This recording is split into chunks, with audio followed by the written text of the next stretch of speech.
자, 하나님 말씀 다 보시겠습니다. 신약성경 40쪽이고요. 마태복음 24장 1절에서 14절입니다.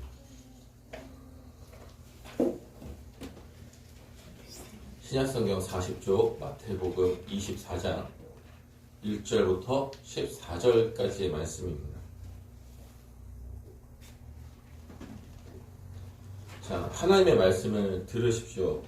예수께서 성전에서 나와서 가실 때 제자들이 성전 건물들을 가리켜 보이려고 나오니 대답하여 이르시되 너희가 이 모든 것을 보지 못하느냐? 내가 진실로 너희에게 이르노니 돌 하나도 돌 위에 남지 않고 다 무너뜨려지리라. 예수께서 감람산 위에 앉으셨을 때 제자들이 조용히 와서 이르되 우리에게 이르소서 어느 때에 이런 일이 있겠사하며 또 주의 임하심과 세상 끝에는 무슨 징조가 있사오리이까? 예수께서 대답하여 이르시되 너희가 사람의 미혹을 받지 않도록 주의하라. 많은 사람이 내 이름으로 와서 이르되 나는 그리스도라 하여 많은 사람을 미혹하리라. 난리와 난리 소문을 듣겠으나 너희는 삼가 두려워하지 말라. 이런 일이 있어야 하되 아직 끝은 아니니라. 민족이 민족을 나라가 나라를 대적하여 일어나겠고 곳곳에 기근과 지진이 있으리니 이 모든 것은 재난의 시작이니라. 그때 사람들이 너희를 환난에 넘겨주겠으며 너희를 죽이리니 너희가 내 이름 때문에 모든 민족에게 미움을 받으리라. 그때 많은 사람이 실족하게 되어 서로 잡아주고 서로 미워하겠으며 거짓 선지자가 많이 일어나 많은 사람을 미혹하겠으며 불법의 성함으로 많은 사람의 사랑이 식어지리라. 그러나 끝까지 견디는 자는 구원을 얻으리라. 이 천국 복음이 모든 민족에게 증언되기 위하여 온 세상에 전파되리니 그제야 끝이 오리라. 아멘. 자, 종말에 나타난 9가지 징조라는 제목으로 하나님의 말씀을 전하겠습니다. 내용이 조금 많은데 설교 진행에 따라서 중간에 끊을 수도 있고 아니면 2주에 나눠서 할 수도 있고 오늘 웬만하면 다 해보려고 합니다. 자, 이 기독교 신앙에는 여러 가지 핵심 주제가 있습니다. 기독교 하면 떠오르는 주제 무엇이 있습니까? 가장 먼저 십자가가 있겠죠. 부활도 있고 삼위일체도 있겠고 사랑, 겸손, 희생, 섬김, 봉사, 예배, 전도, 선교 여러 가지 핵심 주제들이 우리 기독교 신앙에 있습니다. 자, 그런데 앞에서 언급한 주제들 못지않게 중요하면서도 사람들이 이것을 평소에 거의 생각하지 않는 그런 주제가 하나 있으니 그것이 바로 종말입니다. 왜 그럴까요? 제가 앞에서 언급한 주제들은 우리가 일주일간 신앙생활을 하면서 적어도 한 번 정도는 생각하게 되는 주제들입니다. 좀 길게는 2주, 한 달, 그렇게 생각할 수도 있겠지만 어쨌든 우리가 평소에도 가끔씩은 생각하는 주제들인데 종말은 그렇지 않습니다. 제가 말하는 종말은 신학적인 종말, 즉 예수님의 초림부터 재림까지의 이 긴 기간을 의미하는 게 아니고 오늘 설교에서 말하는 종말은 예수님 오시기 직전의 세상의 상황을 의미합니다. 날세라고도 부르죠. 같은 얘기인데 그때를 의미합니다. 여러분 종말에 대해서 평소에 생각하십니까? 예수님이 심판주로 오셔서 각 사람의 생각과 말과 행위 전부를 다 모두 심판하시고 행위에 따라서 어떤 사람들은 영생으로 어떤 사람들은 사망의 형벌로 그렇게 인류 전체를 둘로 나누신다고 하는 이 무시무시한 사실에 대해서 그리고 예수님이 오시기 직전에 이 세상이 어떠한 일들이 일어날 것인가에 대해서 생각하십니까? 안 하시죠? 사실 할 여유가 별로 없습니다. 우리가 이제 먹고 사는데 이제 바쁘다 보니까 그런 생각들을 할 여유가 별로 이제 없는 것 같습니다. 쉽게 말하면 종말하면 이제 뜬구름 잡는 이야기 같은 거예요. 뜬구름 잡는 이야기. 나랑은 별로 상관없는. 적어도 나 때에는 주님 오시지 않겠지? 이제 그런 생각들을 우리가 다 이제 가지고들 있는데, 그런데 성경이 말하는 이 종말, 적어도 오늘 본문이 속한 마태복음이 말하는 종말에 관한 이야기를 들으시면 종말이 오늘 당장이라도 일어날 수 있는 일임을 여러분이 깨닫게 될 겁니다. 만약에 종말이 지금 이 순간에라도 일어날 수 있는 일임을 깨닫게 된다면 무슨 일이 일어날까요? 예를 들어서 예수님이 이제 사흘 뒤에 재림하신다고 생각합시다. 이번 주 수요일 날 오전 9시 오신다. 가정이에요. 네, 이걸 진짜로 들으시면 제가 이단이 되는 거죠. 어떻게 될까요? 여러분들 당장 뭐부터 하시겠습니까? 밀린 회개부터 다 하시겠죠. 생각나지 않는 죄까지 다 지어 짜내서 어떻게든 회개하고 예수님 용서해 주세요. 그동안 똑바로 못 살아서 죄송합니다. 이제 이러면서. 그리고 남은 사흘의 기간 동안에 지금까지 못 살았던 거룩한 삶을 어떻게든 살아내려고 발버둥 치시겠죠. 생각했을 때, 내가 최후 심판대 앞에 이제 이번 주 수요일이면 최후 심판대 앞에 서는데, 그때 예수님이 칭찬하지 않으실 일 같아요. 그럼 하시겠습니까? 못하죠. 그래서 재림이 사흘 남은 시점에서 감히 죄를 지을 사람은 아무도 없습니다. 신앙의 해가 되는 일은 절대로 안 할 겁니다. 어떻게 해서든지 거룩하게 살려고 발버둥 치시지 않겠습니까? 저부터 주님 오실 때까지 금식하면서 계속 기도하고, 기도하다 지치면 말씀 보고, 말씀 보다 지치면 기도하고, 지금 밥이 넘어갈 상황이 아니죠. 그래서 종말을 바르게 이해하면 우리가 어떤 상황에서도 죄를 짓지 않고 믿음을 신실하게 지키는 법을 배울 수밖에 없게 됩니다. 이를 거꾸로 생각해보면 신앙생활에 기복이 심해요.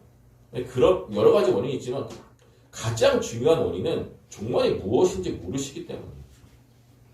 종말이 나와 별로 상관없는 일이라고 생각하시기 때문에 최후 심판대 앞에서 엄청나게 혼나고 책망받고 정죄받을 일들을 우리가 스스럼없이 하는 거죠. 그래서 우리는 주기적으로 성경에 말하는 종말에 관해 좀 생각을 해봐야 합니다. 이 코로나 시대가 길어지면서 많은 성도의 믿음이 흔들리며 시험에 빠져들고 있습니다. 제가 지난주에 특별 대담을 하면서 통계를 보여드렸죠.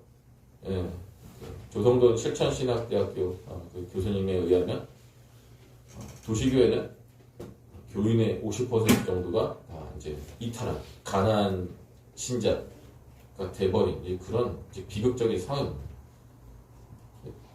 그래서 이런 시대, 이렇게 믿음이 막 사정없이 흔들리는 시대일수록 우리가 이 종말에 관한 진리를 더 살펴보아야 할 필요성이 이제 있는 겁니다. 자,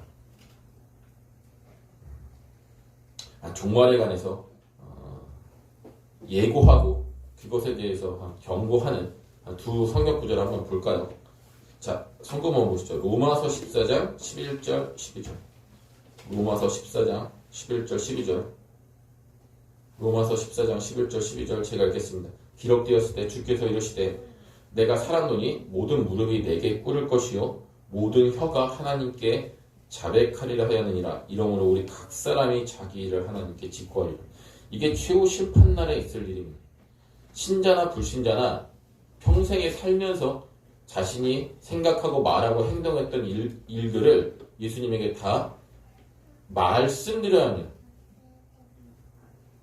그러면서 왜 그때 그런 생각을 했고 왜 그때 그런 말을 했고 왜 그때 그런 행동을 했는지에 대해서 진술을 해야 합니다. 이 법정입니다. 법정 진술입니다. 예수님이 그 행위를 보고 어떤 사람들은 영생으로 어떤 사람들은 영벌로 하시는 거죠. 물론 행위에 따라 다 심판하신다면 구원받을 사람이 없으니 믿는 사람들은 어떻게 되죠? 예수님이 그 모든 행위를 자백하게 하시지만 우리는 그 행위에 따라서 영생을 얻는 것이 아니라 예수님을 믿는 믿음으로 영생을 얻는 거죠. 네. 어쨌든 이런 무시무시한 일들이 일어납니다. 여러분이 했던 생각과 말과 행동 중에 자신있게 다른 사람들 앞에서 내놓을 수 있는 것들이 얼마나 있어요. 정말에 이런 일들이 일어납니다. 베드로후서 3장 10절에서 12절, 베드로후서 3장 10절에서 12절 제가 읽겠습니다. 그러나 주의 날이 도둑같이 오리니 그날에는 하늘이 큰 소리로 떠나가고 물질이 뜨거운 불에 풀어지고 땅과 그 중에 있는 모든 일이 드러나니 여러분들이 은밀한 데서 행했던 입에 담기도 부끄러운 일들이 다 드러난다는 것입니다. 모든 것이 이렇게 풀어지리니 너희가 어떠한 사람이 되어야 마땅하냐. 그러니까 모든 일이 이렇게 나타날 것인데 그럼 너희가 어떻게 살아야 하냐 이 말이죠. 거룩한 행실과 경건함으로 하나님의 날이 임하기를 바라보고 간절히 사모하라. 사도 베드로가 종말을 맞이하는 성도들에게 주는 이 지혜이자 권고입니다. 자, 다시 이제 돌아오겠습니다. 오늘 본문이 포함된 마태복음 24장에서 25장은 세상 끝에 무슨 일이 일어나느냐는 제자들의 질문에 대한 예수님의 답변으로 이제 구성이 되어 있습니다. 그래서 좀 어려운 표현으로 종말 강화, 종말에 대한 강의, 이제 이렇게 부릅니다. 자, 24장 4절부터 14절까지는 종말에 일어날 9가지 징조에 대해서, 그리고 24장 15절부터 22절까지는 예루살렘 성전이 곧 멸망할 것에 대해서 예언하시고요. 24장 23절부터 31절까지는 재림 직전에 있을 미혹과 여러 가지 현상에 대해서 또 말씀하시고, 그리고 24장 32절부터 25장 마지막 절까지는 종말을 설명하는 6개의 연속된 비유를 말씀하시면서 종말을 어떻게 준비해야 하는가를 그 지혜에 대해서 예수님이 말씀하십니다. 우리가 몇 주 동안에 이 모든 내용을 다 살펴볼 것이고, 오늘은 오늘 본문에서 다루는 대로 종말에 나타날, 그러니까 예수님 재림 직전에 나타날 9가지 현상들, 9가지 징조들, 이 재난들에 대해서 한번 살펴보고자 합니다. 시간이 허락하는 대로 한번 다 살펴보았으면 좋겠습니다. 자, 이 9개의 징조 중에서 첫 번째부터 8번째까지는 굉장히 부정적인 내용입니다. 마지막 9번째는 긍정적인 내용입니다. 그리고 첫 번째부터 4번째 징조까지는 온 세상에 일어나는 일이에요. 신자나 불신자나 동일하게 영향을 받습니다. 그런데 5번째부터 9번째까지는 교회 안에서 일어나는 이제 징조들, 현상들, 재난들입니다. 첫 번째부터 4번째까지 징조가 먼저 일어난 다음에 때가 되면 5번째부터 9번째까지 교회에서 일어나는 종말의 징조들이 나타납니다. 자, 이런 종말에 관한 이야기들을 여러분들이 들어보았을 수도 있고 아니면 굉장히 낯설어 하실 수도 있습니다.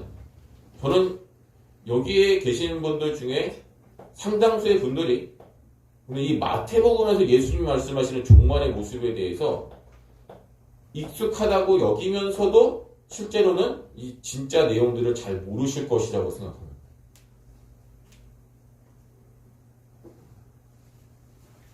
그래서 어떤 분들에게는 조금 충격이 될 수도 있을 것 같습니다. 그러냐 철저하게 성경을 가지고 풀어내는 것이니 오해하지 마시고 잘 들어주시면 됩니다. 자, 첫 번째 징조는 미혹입니다. 많은 사람들이 스스로를 예수님이라고 칭하며 사람들을 유혹합니다.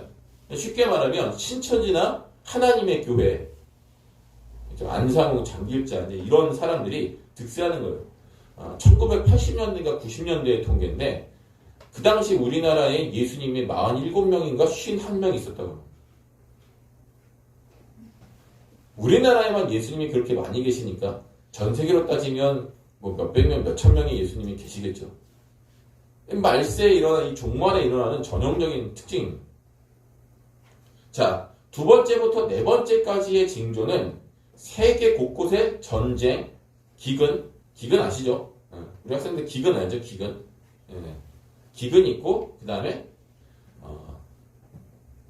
뭐죠? 지진 일어나는 거예요. 물론, 이제 이것을 이제 다시 분류해보면, 전쟁은 인위적인 재난이고요. 그 다음에 기근과 지진은 자연재해의 대표적인 현상이죠. 그런데 여기에는 당연히 우리가 지금 겪고 있는 코로나라고 하는 전 세계적인 규모의 역병, 팬데믹이라고 하죠. 이것도 당연히 포함되는 겁니다. 그래서 예수님의 재림이 가까울수록 전 세계에 코로나와 같은 이 팬데믹 현상이 아주 빈번하게 나타날 겁니다. 그리고 물론 이제 여기서 성경이 말한 대로 기근과 지진도 뭐 쓰나미 같은 현상들도 더 많이 일어날 수가 있겠죠. 이 모든 상황은 세계가 끝을 향해 달려가고 있다라고 하는 아주 비관적인 인상을 줍니다. 근데 예수님은 이것이 끝이 아니다. 오히려 이것이 진짜 종말의 시작이다. 시작일 뿐이다라고 말씀하십니다. 종말의 본격적인 징조가 이제 교회에서 나타납니다. 자, 종말의 다섯 번째 징조는 핍박입니다. 핍박. 예수님 말씀대로 때가 되면 교회가 모든 민족으로부터 핍박을 받습니다. 마태복음을 읽어보신 분들은 당연히 24장도 읽어보셨을 것이고, 그러면 이 구절도 인상 깊게 보셨을 겁니다. 그런데 교회가 모든 민족으로서 핍박을 받는다는 말을 깊이 생각해 보면 생각보다 가볍게, 이건 절대 가볍게 넘길 수 있는 말이 아닙니다. 자, 9절 보시면 그때 사람들이 너희를 환난에 넘겨주겠으며 라고 되어 있죠. 이 넘겨준다는 말이 법적인 용어입니다. 재판장에 넘긴다. 이제 이런 말을 할 때 사용되는 단어예요. 무슨 말입니까? 이는 교회가 수많은 국가와 정부에 의해서 공식적으로 박해를 받는 날이 온다라고 하는 겁니다. 그래서 재림이 가까울수록 세상의 많은 정부들이 지금의 북한과 중국이 그러하듯이 교회를 공식적으로 탄압하고 핍박하는 법을 만들어서 시행을 하게 될 겁니다. 그게 때가 되면 교회가 모든 민족으로부터 박해를 받는다는 말이 됩니다. 자, 이 상황을 주도적으로 이끄는 한 인물이 말세에 등장하는데 성경은 그 사람을 가리켜서 멸망의 아들, 불법의 사람, 적그리스도라고 부릅니다. 우리는 적그리스도라는 말이 익숙하죠. 자, 성경을 보시죠. 데살로니가 후서 2장 3절에서 4절. 데살로니가 후서 2장 3절에서 4절. 누가 어떻게 하여도 너희가 미혹되지 말라. 먼저 배교하는 일이 있고 저 불법의 사람 곧 멸망의 아들이 나타나기 전에는 그날이 이르지 아니하리니 그는 대적하는 자라. 신이라 불리는 모든 것과 숭배함을 받는 것에 대항하여 그 위에 자기를 높이고 하나님의 성전에 앉아 자기를 하나님이라고 내세우니. 말세에 적그리스도가 하는 일이 뭐라고요? 자기를 하나님이라고 내세웁니다. 요한일서 2장 22절. 요한일서 2장 22절. 거짓말하는 자가 누구냐? 예수께서 그리스도 구세주이심을 부인하는 자가 아니냐? 아버지 아들을 부인하는 그가 적그리스도다. 요한이서 1장 7절. 요한이서 1장 7절. 미혹하는 자가 세상에 많이 나왔나니 이는 예수 그리스도께서 육체로 오심을 부인하는 자라. 이런 자가 미혹하는 자요 적그리스도니. 이렇게 되어 있습니다.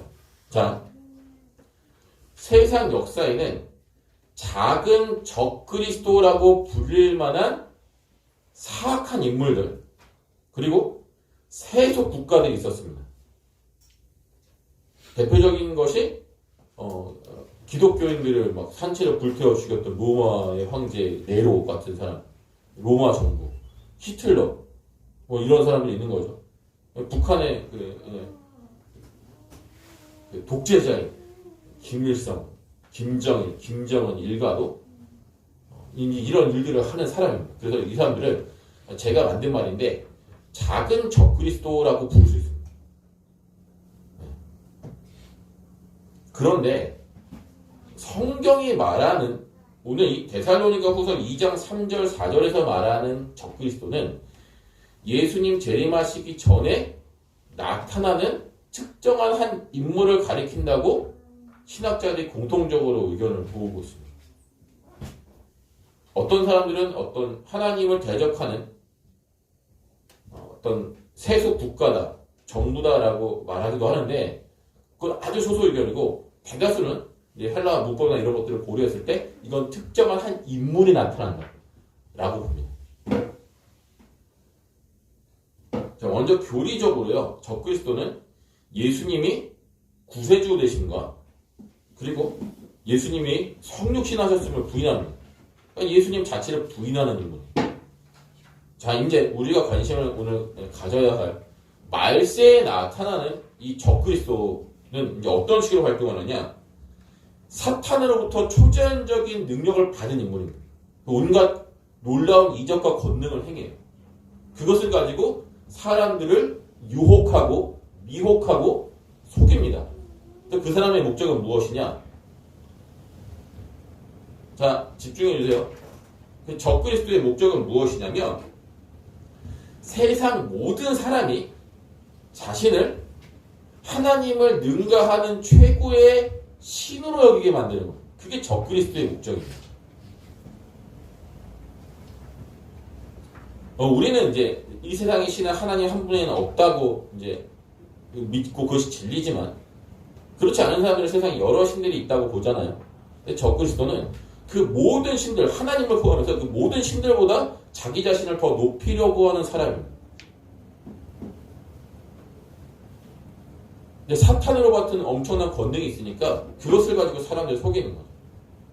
계시록 보면 정확하게 기억이 안 나는데 그 거짓 선지자가 죽은 짐승을 살리는 장면이 나와요. 근데 그런 식의 권능을 행하는 거죠.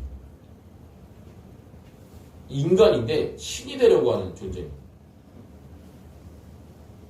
그 판타지 소설에 나온 이야기 같죠? 이게 성경이 이야기하는 거예요. 그리고 이 데살로니가 후서 2장 4절에 대한 해석이 분분한데요. 보시면 하나님의 성전에 앉아 자기를 하나님이라고 내세운다. 여기에 대한 해석이 분분한데 지배적인 의견은 어쨌든 이 적그리스도는 자기를 하나님을 능가하는 존재로 여기게 만드는 이제 그런 것을 뜻한다라고 하지만 소수 의견은 무엇이냐면 이 적그리스도가 교회에서 주로 활동할 수 있다고 하는 거예요. 그래서 교회 안에서 활동하면서 사람들의 시선을 예수님이 아니라 자기에게로 돌립니다.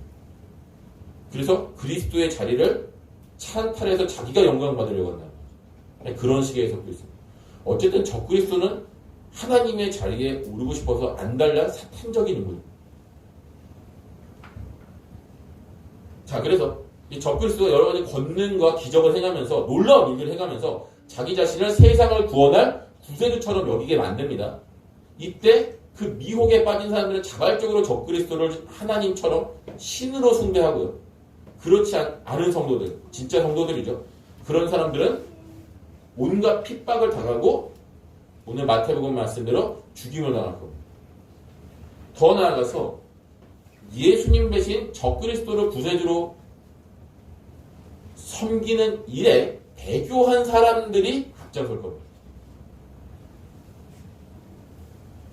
자, 이처럼 말세에 나타날 적그리스도의 활동은 이미 신약 성경에 먼저 모델하우스, 샘플처럼 나타났습니다. 자, 신약 성경은 로마 시대를 배경으로 쓰여졌죠. 자, 로마는요, 황제 숭배를 하지 않으면 어떤 사람도, 기독교인은 물론이고 어떤 사람도 사람답게 살 수 없는 사회 구조를 만들었습니다. 다시 말씀드릴게요.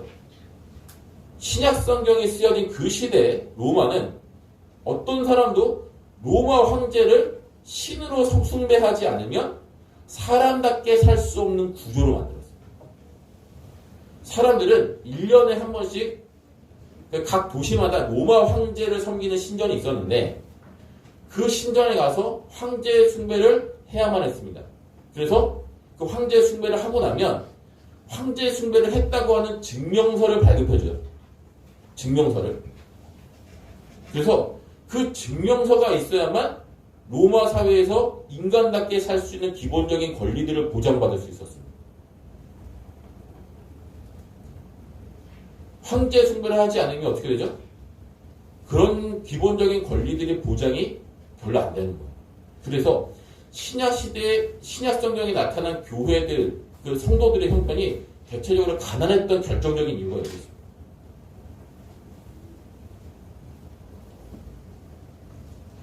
그래서 저는 이 표현이 딱 떠올랐습니다.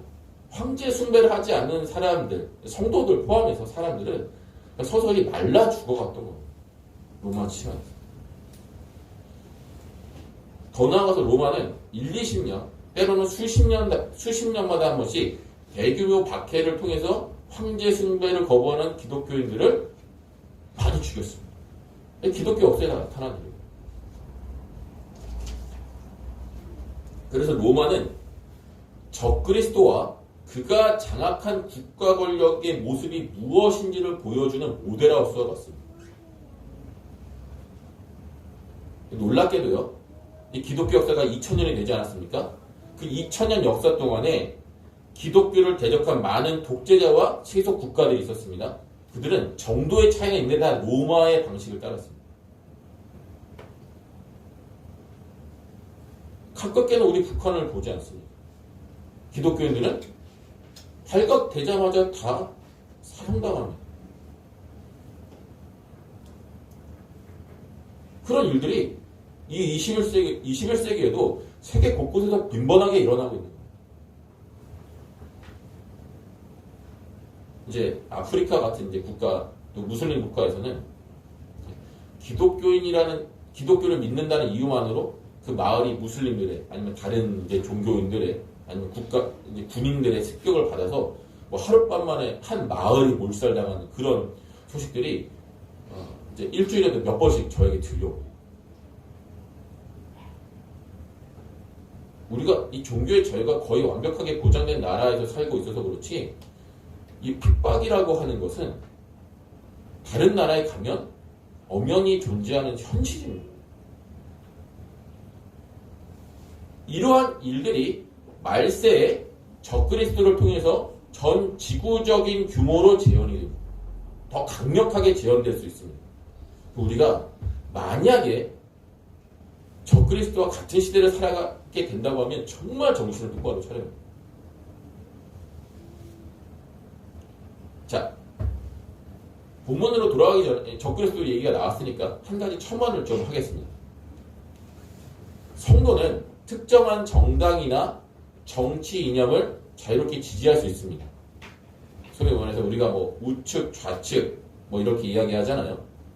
하실 수 있어요. 그리고 그런 의견들을 자유롭게 표출할 수 있습니다. 자, 그런데 정치인과 같은 특정한 인물이나 그를 중심으로 하는 정당이나 정부, 세속 권력을 영웅으로 이 나라의 문제를 해결할 구세주로 더 나아가서 신적인 존재로 여기는 일은 절대로 하지 말아야 합니다. 이러한 과정을 통해서 적그리스도가 권세를 잡기 때문에 그럴 것이라고 예상이 됩니다. 어쩌면 이제 여러분들이 특정한 정치인을 막 절대적으로 우상화하고 이제 이 정치인이 되면 이 정당이 정권을 잡으면 나라의 모든 문제가 해결되고 있다 그렇게 생각하는 일들이 역사상 등장했던 작은 적그리스도들이나 진짜 적그리스도를 구세주로 섬기는 끔찍한 배교의 시발점이 될 수 있습니다. 히틀러가 국가 권력을 잡을 때 그때 독일 전체 국내 지지율이 거의 99%인가 96%인가에 가까웠던 겁니다. 독일 국민들은 1차 세계대전의 피해를 안고서 굉장히 피폐한 삶을 살았는데 이 히틀러가 나치가 국가 권력을 잡으면 자신들을 구원해 줄 수 있다고 믿는 거예요. 그런데 정체는 무엇이었죠? 이 작은 적그리스도였죠. 그 사람에 의해서 수천만 명이 죽었습니다. 진짜 적그리스도는 더한 일을 벌이게 되는 거죠.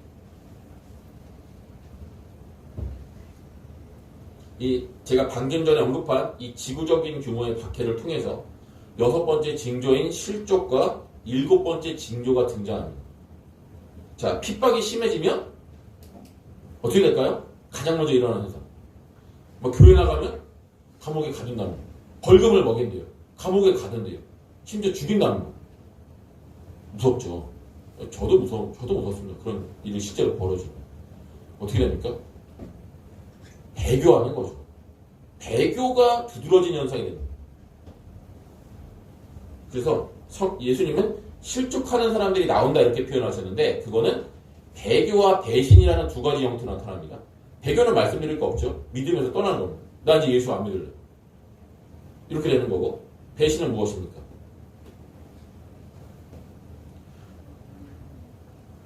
세상 성도였는데 이 적그리스도를 비롯한 세속 권력이 교회를 핍박하는데 도움을 주고 앞장서게 되는 거예요. 그게 배신입니다. 조선인인데 일제강점기 때 일본의 앞잡이가 되는 거죠. 일본 순사가 돼서 같은 동족, 동포인 우리 같은 민족인 조선인들을 막 경찰서에 잡아 가두고 죽이는 일에 앞장섭니다. 친일파, 매국노죠. 그게 교회 안에서 그대로 재현이 됩니다. 이미 교회 역사에서 수도 없이 나왔던 일들이에요. 제가 특별한 일을 이야기하는 것이 아니에요. 그때가 되면 목사가, 장로가, 안수집사가, 권사가 수십 년 동안 함께 신앙생활을 했던 믿음의 동역자라 생각했던 친구가 배신하는 거예요.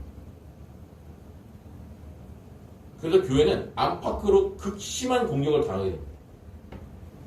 7번째 징조는 거짓 선지자가 많이 일어나는 겁니다.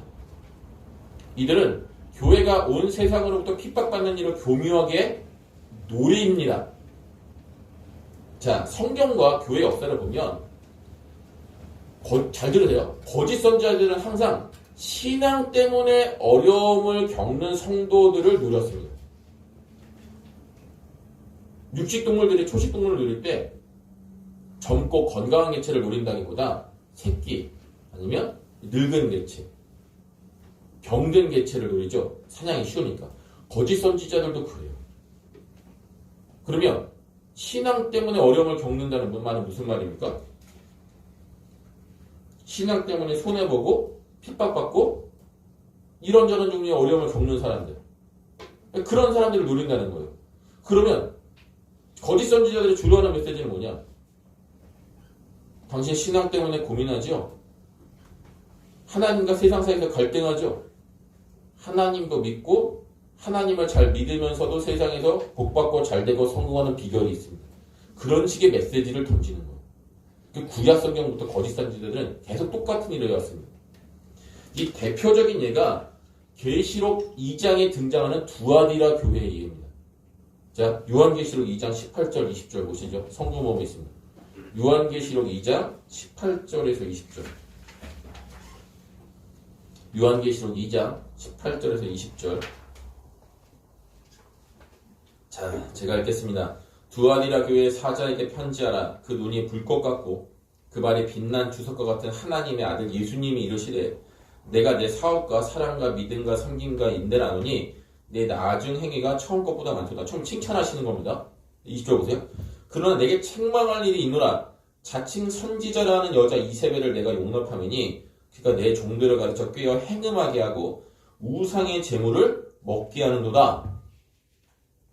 재밌는 일이 일어났습니다. 교회인데 거짓 선지자를 용납했어요. 자, 이게 배경이 있습니다. 왜 두아디라 교회가 거짓 선지자 이세벨을 용납했는가? 자, 두아디라는 내륙에 있는 내륙 지방에 있는 도시였는데 무역이 굉장히 활발하게 일어났습니다. 그래서 여러 종류의 산업이 번창한 도시였고요. 따라서 상인들의 모임인 협동조합이 많았습니다. 협동조합, 농협, 수협 이런 것들이 있죠. 축협. 그런 협동조합이 많았어요. 그런데 이 조합들이, 협동조합들이 무슨 일을 했느냐면 이 두아디라에는 우리가 이제 태양신이라고 불리는 그리스 신화에서 태양신이라고 불리는 아폴로 아시죠? 그 아폴로 신을 섬겼습니다. 두아디라에서 장사를 하려면 협동조합에 들어야 했는데 협동조합에서 하는 일은 주로 무엇이죠? 조합원들의 이익을 보장하고 서로 간에 단합하는 거죠. 그죠? 이익을 위해서. 그런데 그 단합하고 이익을 보호하는 수단으로 무엇을 했느냐면 단체로 아폴로 신전에 가서 우상에게 제사를 하는 것이었습니다. 그런데 이때 이 아폴로 신에게 제사를 할 때 술을 마시고 우상에게 바쳐진 제물을 먹고 단체로 입에 담지 못할 어떤 음란한 행동들을 했습니다. 그런데 성도라면 이런 일에 동참할 수가 없죠. 그러면 협동조합에서 배제가 됩니다. 소위 왕따가 되는 거예요. 직업적으로, 경제적으로 죽임을 당하는 것과 같았습니다. 이런 상황에서 음란의 죄를 지어도 우상 숭배해도 신앙적으로 문제가 없다는 말을 이 이세벨이라는 거짓 선지자가 두아디라 교회에 퍼뜨린 겁니다. 그러면 두아디라 교회에서 장사하는 사람들은 신앙 때문에 생계가 위협받을 정도로 곤란함을 겪고 있었는데 어쨌든 신앙을 지키려면 그 음란과 우상숭배 문제에 빠지면 안 되잖아요. 그런데 이세벨이라고 하는 사람의 말을 들으니까 문제가 없다는 거예요. 해도 괜찮다. 하나님 다 용서하신다. 그러니까 그 이세벨의 말을 듣게 되는 거죠. 그래서 이 이세벨의 말은 두아디라 교회에서 장사하는 사람들뿐만 아니라 더 나아가서 하나님과 세상 사이에서 갈등하는 사람, 그 모든 성도들에게 엄청난 유혹이 되었던 겁니다. 자, 이세벨의 말을 잘 생각해 보겠습니다. 그게 이 말은요, 교회에서는 신앙적으로 살고 세상에서는 세상 방식으로 살라는 겁니다.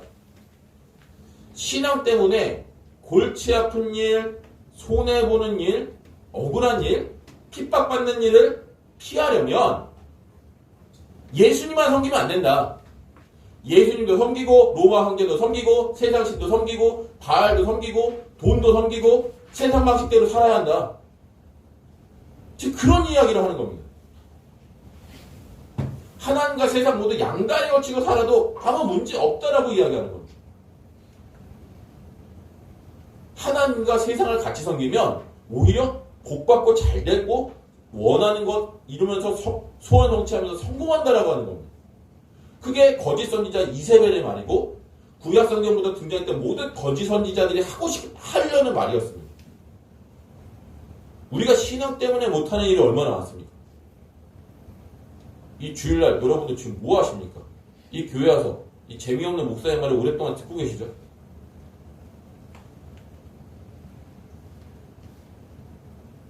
지금은 안 그렇지만 저도 믿음이 약했던 시절에는 주일날 이제 주일학교 교사니 이런 것들을 때로는 족쇄라고 생각했던 적이 있었습니다. 다 벗어 던지고 놀러 가고 싶은 거예요. 산으로 들로 바다로 놀러 가고 싶은 거예요. 피곤한 날에는 주일날 아침에 이제 사우나에 가서 피곤한 몸을 다 쉬어주고 낮잠도 자고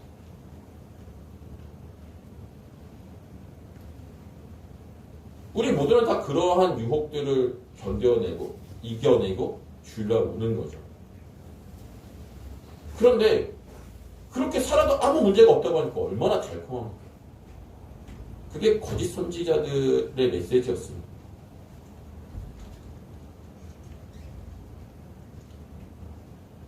이처럼 종말에는요, 하나님과 다른 신, 하나님과 세상, 하나님과 돈, 잘 들으십시오. 마지막에는 하나님과 적그리스도를 같이 섬기는 일이 교회 안에서 빈번하게 일어납니다. 이 일은 우리가 이미 경험하고 있는 일입니다. 번영신학, 기복신앙이라는 이름의 이세벨을 우리들이 과거에 열렬히 환영했던 적이 있죠.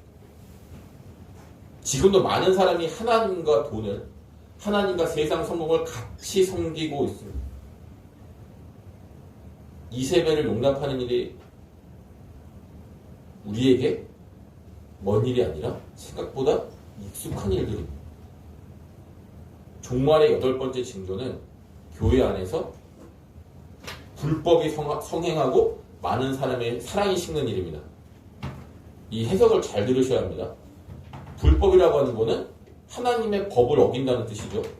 그러니까 말씀대로 살지 않는다는 거고, 이건 죄가 가득하다는 겁니다. 말세는 교회에 죄가 가득합니다. 여러 종류의 죄가 가득합니다. 교회에 죄가 가득하면 어떻게 됩니까?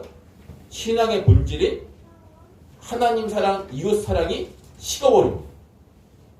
이게 그 뜻입니다. 죄가 가득한 곳에 어떻게 하나님 사랑이 있겠습니까? 자, 교회에서 하나님의 사랑이 식으면 어떻게 되죠? 예배의 생명력이 사라지고 차가운 형식만 남습니다. 말씀을 사모하는 사람들이 점점 사라지고요. 기도하는 소리가 들리지 않습니다. 특별히 성도가 합심해서 기도하는 소리가 점점 사라집니다. 교회의 이웃사랑이 식으면 어떻게 됩니까? 교회가 자기 몸집 불리는 데는 열심을 내지만 어려운 형편에 있는 사람들, 특별히 가장 1순위로 구제해야 할 선교사와 목회자들을 구제하고 또 같이 출석하는 교회 안에서 어려운 형편에 처한 성도들을 돕는 일에 관심이 없습니다. 이웃사랑의 가장 두드러진 특징이 구제인데 이제 그게 사라지는 거죠. 이런 교회는 하나님 나라에 해만 되는 그런 교회가 됩니다. 자, 예수님은 이 8가지 징조를 말씀하신 다음에 이 모든 재앙을 대하는 성도의 자세에 대해서 말씀하십니다. 끝까지 견디는 자는 구원을 얻으리라. 핍박이 없을 때는 누가 진짜 하나님의 자녀인지 분간이 잘 안 됩니다. 그러나 핍박이 오면 자신이 가지고 있는 신앙의 정체가, 그 신앙의 실력이 낱낱이 드러납니다. 그 위기는 본질을 드러내게 되어 있습니다. 구원에 이르는 진짜 믿음을 가진 성도는요, 자신의 능력이 아니라 하나님의 은혜와 능력이 끊임없이 주어지기 때문에 그것을 가지고 끝까지 인내하며 승리할 수 있습니다. 그러나 그렇지 않은 성도는 자기 힘으로 하는 것이기 때문에 결국에는 그 미천이 드러나게 됩니다. 이걸 거꾸로 얘기한다면 성도는 세상이 배교를 강요하면서 핍박하고 억압하고 때로는 유혹하는 그런 상황 속에서도 인내함으로 자신의 믿음을 끝까지 지킨다는 겁니다. 그것으로 하나님과 세상 앞에서 자신의 믿음이 진짜임을 입증한다는 겁니다. 제가 하나님의 주권과 인간의 자유의지에 대해서 자주 말씀드렸죠. 우리가 하나님의 주권을 생각하면 내가 진짜 믿음을 가졌다면 하나님은 내가 인내할 수 있도록 끝까지 은혜를 주실 겁니다. 그러나 인간의 자유의지라는 측면을 생각하면 나는 인내해야 합니다. 하나님의 은혜가 주어지든 주어지지 않든지 상관없이 나는 끝까지 인내해야 합니다.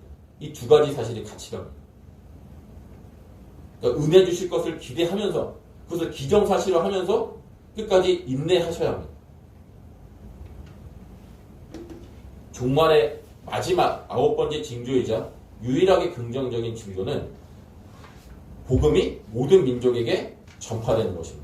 예수님은 그제서야 끝이 온다. 그때서야 내가 재림한다. 이렇게 말씀하셨습니다. 자, 그런데 복음이 모든 민족에게 전파된다. 다른 말로 세계 선교가 완성된다. 이게 무슨 개념, 무슨 뜻인지 아는 사람은 아무도 없습니다. 도대체 어디까지 복음이 전해져야 하고 얼마나 많은 사람들이 믿어야 복음이 끝까지 전해졌다고 하는 건지 정확한 기준이 성경에 없어요. 핵심은 그겁니다. 우리가 이 8가지 징조들을 보면 정말 예수님을 믿으며 사는 게 거의 불가능한 상황처럼 보이잖아요. 그런 가운데서도 복음은 결국에 세상 끝까지 전파돼서 세계 선교가 완성이 된다라고 합니다. 그러면 이 마지막 때를 살아가는 성도의 자세 한 가지가 알 수 있는 거죠. 시대가 어려워져도 우리는 끝까지 세계 선교에 참여해야 합니다. 자, 지금까지 종말에 나타난 9가지 징조를 살펴보았습니다. 저는 이를 통해서 2가지를 여러분들에게 좀 말씀드리고 싶습니다. 2가지 이제 적용입니다. 첫 번째는 현재 우리 모습을 좀 살펴보았으면 좋겠습니다. 이 종말에 나타날 일들이 부분적으로 지금 우리 시대에도 그대로 나타나고 있습니다. 특히 이제 팬데믹 현상 같은 것도 그렇지만 이 교회에 하나님과 세상 모두를 추구하라고 하는 이 거짓 선지자들의 메시지가 이제 가득하죠. 그리고 교회 안에 죄가 가득하고 사람들의 사랑이 식는 일. 우리에게 가득한 일들입니다. 아직 적그리스도가 도래하지 않았는데도 우리의 모습이 이렇다면 적그리스도가 오면 우리의 신앙을 장담할 수가 있을까요? 정말 정신을 차리고 살아야 하는 겁니다. 마지막으로 말씀드리고 싶은 것은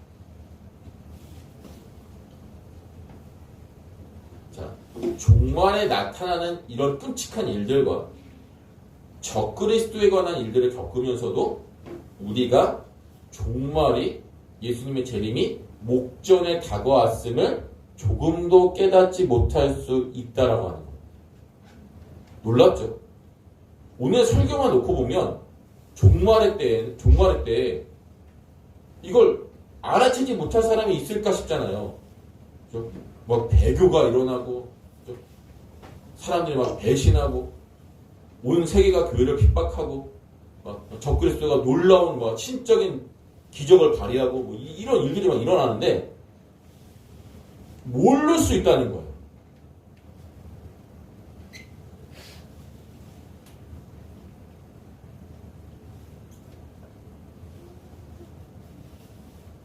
교회가 마지막 때를 향해 가고 있는데도 이를 전혀 눈치채지 못하는 사람들이 교회와 세상에 가득할 겁니다. 여기에 우리가 속해 있지 않다는 보장이 딱히 없습니다. 자, 어떻게 모를 수가 있죠? 이런 일들이 지구적인 규모로 일어나는데 그걸 다음 시간에 제가 말씀드릴게요. 그럴 수 있습니다. 결국에 우리는 지금보다 더 정신을 차리고 예배와 말씀과 기도와 성도의 교제를 통해서 깨어있어야 합니다. 자, 우리가 살아가는 이 코로나 시대는 분명히 종말의 징조를 나타내는 여러 현상 중 하나입니다. 믿음을 지키기 어려운 시대지만 이게 시작에 불과하다는 예수님의 말씀을 잊지 마십시오. 그리고 어떻게 해서든지 믿음을 지키려고 하는 성도에게는 하나님이 반드시 영생으로 갚아주신다는 사실도 잊지 마십시오. 자, 제가 한 가지만 더 말씀드리겠습니다. 종말의 시대가 이제 가까우고, 이제 적그리스도의 시대가 되면 굉장히 무서울 것 같죠. 실제로 무서운 일들이 일어나지만 또 다른 측면에서 보면 우리의 일상이 크게 변하는 일이 없을 수 있습니다. 다시 말씀드릴게요. 무서운 핍박과 환란, 배교, 배도의 시대가 도래하는 것은 분명하지만 어떤 의미에서 보면 우리가 지금까지 살아가고 있는 일상과 별로 상관없는 일일 수 있습니다. 우리는 그런 시대에서도 생각보다 많은 사람들이 지금 살아가는 삶과 별 다를 바 없이 그냥 별일 없는 삶을 살아갈 수 있습니다. 살아가게 될 겁니다. 그러니까 그 이유에 대해서는 제가 다음 시간에 말씀드려야 했죠. 드리고 싶은 말씀은 너무 두려워하지 마시라는 겁니다. 예수님의 강조점은 그 시대가 정말로 무섭고 두려운 시대니까 겁먹고 살아야 된다 이게 아니라 그때를 대비해서 내가 너희에게 지혜를 알려주겠다라고 하는 그게 우리가 다음 몇 주 동안 살펴볼 내용입니다. 너무 두려워 마시고 우리가 진짜 최종 결론을 미리 말씀드리면 지금 하시던 것처럼 믿음을 잘 지키면서 신실하게 살아가는 사람들에게는 이 모든 일들이 위협이 안 됩니다. 이 말로 여러분들의 두려움이 덜어졌으면 좋겠습니다. 기도하겠습니다. 하나님 아버지, 우리가 종말의 징조를 나타내는 이 팬데믹 시대에 살아가고 있습니다. 많은 성도들의 믿음이 흔들리는 가운데서 우리가 이 흔들리는 믿음을 잡기 위하여 종말에 관한 내용들을 앞으로 살펴보려고 합니다. 이것이 우리에게 무서운 이야기가 공포를 주는 이야기가 아니라 우리에게 진짜 위로와 희망과 그리고 소망과 그리고 우리의 믿음을 더욱더 견고하게 하려고 하시려는 하나님의 아름다운 메시지임을 이제 성도들에게 전달할 터인데 성도들이 이 의미를 잘 깨닫고 종말을 지혜롭고 아름답게 지혜롭고 슬기롭게 잘 준비하는 사람들 될 수 있도록 이 절망의 시대 가운데 소망을 하늘 희망을 말하는 사람들이 될 수 있도록 은혜를 베풀어 주시옵소서. 예수님의 이름으로 기도합니다. 아멘. 찬송가 630장 진리와 생명 되신 주 찬송하겠습니다.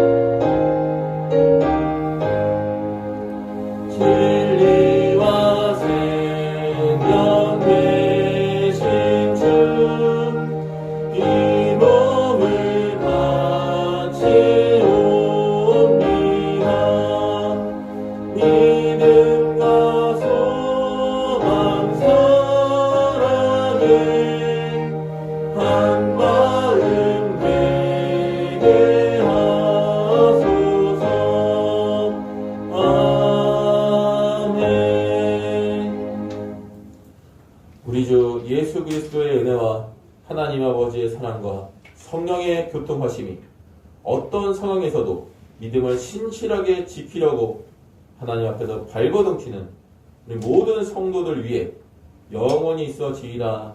아멘.